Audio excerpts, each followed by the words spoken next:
Hello friends, இன்றைக்கி நம்ம பட்டாணி குருமா எப்படி பண்ணுறதுன்னு பார்க்கலாமா? நான் பட்டாணியை நல்லா வேக வச்சுருக்கேன். இப்போ கடாயை போட்டுக்கிறேன், கொஞ்சம் எண்ணெய் விட்டுருக்கேன். மசாலா சாமான்கள்லாம் போட்டுக்கலாம். பட்டை, லவங்கம், ஏலக்காய், கிராம்பு, பெருஞ்சீரகம் கொஞ்சம் போட்டிருக்கேன். இது நல்லா பொரிஞ்ச உடனே நம்ம கட் பண்ணி வச்சுருக்கிற வெங்காயத்தை போட்டுக்கலாம். இப்போ நல்லா இதை நம்ம வதக்கிக்கலாம்.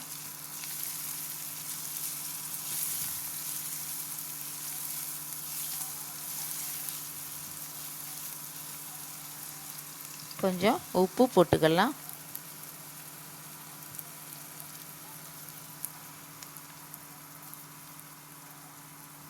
போட்டு நல்லா இப்போ இதை வதக்கிக்கலாம். உப்பு போட்டு வதக்கினா சீக்கிரமாக வெங்காயம் வதங்கிடும்.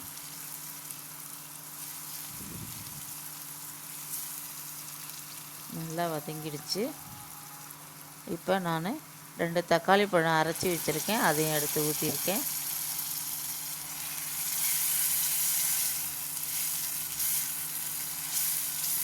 கொஞ்சம் நல்லா தக்காளியும் வதங்கின பிறகு நம்ம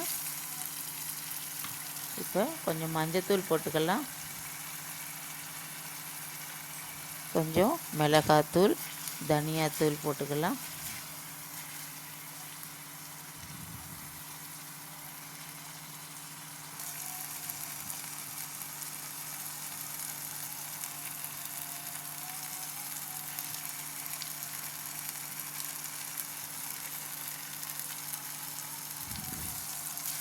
நல்லா இதை வதக்கிக்கலாம்.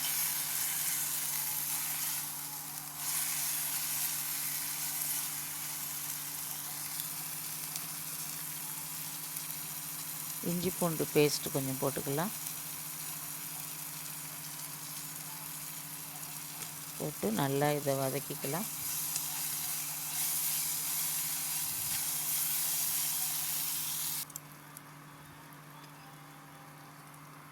கலருக்காக கொஞ்சம் காஷ்மீரி பவுடர் போட்டிருக்கேன்.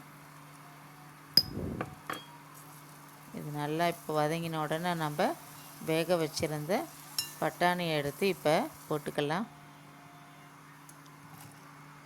போட்டு கொஞ்சம் தண்ணி விட்டுக்கலாம். விட்டு நல்லா கலந்து விட்டுப்போம்.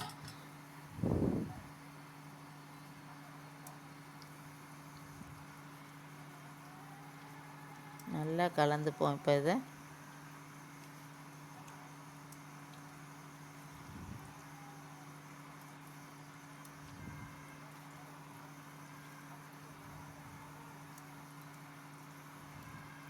இப்போ கொஞ்சம் தண்ணி விட்டு நல்லா கொதிக்கட்டும். இது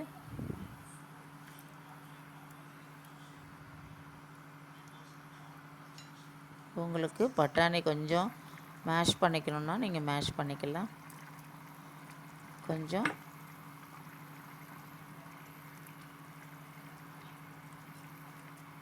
பன்னீர் தூள் போட்டிருக்கேன். பன்னீரை நல்லா துருவிட்டு கொஞ்சம் போட்டிருக்கேன். நல்லா டேஸ்ட் கொடுக்கணும்னு போட்டிருக்கேன். ஆல்மோஸ்ட் ரெடி ஆயிடுச்சு. இப்போ கொத்தமல்லி நிறையா தூவிக்கலாம். நல்லா இப்போ கலந்து விட்டுப்போம். இப்போ நான் எலுமிச்சம்பழம் புழிஞ்சிக்கிறேன்.